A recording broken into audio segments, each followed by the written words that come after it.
Hello everyone, welcome back to my YouTube channel. Today in this video I'm explaining how to see the sum, average and count of cells in Excel sheet.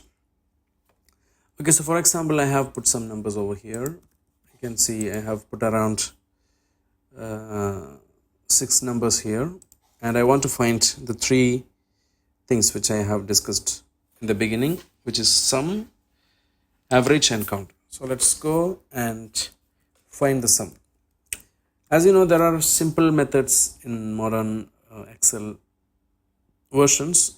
So for example, if you choose all these cells where you want to find the sum, you will see on the bottom right corner as sum 7678, count 6 and average 1279.66.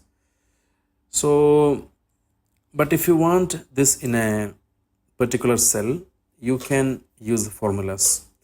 So let's see how we can find out. For this one, you need to put equal to, then sum, and double click on this particular formula. Now you need to choose which cells from where to where you need the sum. And after that, close the bracket. When you click this one, you will see this sum as 7678, which we got exactly the same before. Now for example, average. If I want to see the average,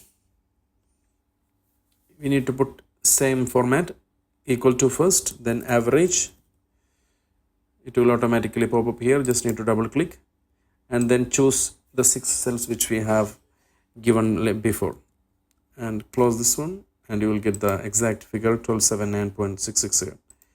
and the third option is count. This one also one of the simplest thing.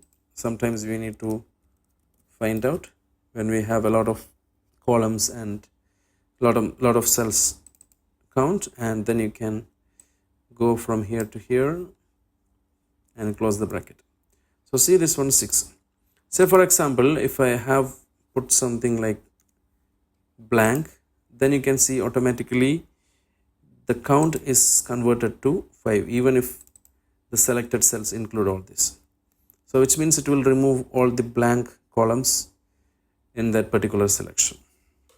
Hope you understood the video, guys. Thank you for watching. Subscribe the channel, click the bell icon for notification. Take care. Goodbye.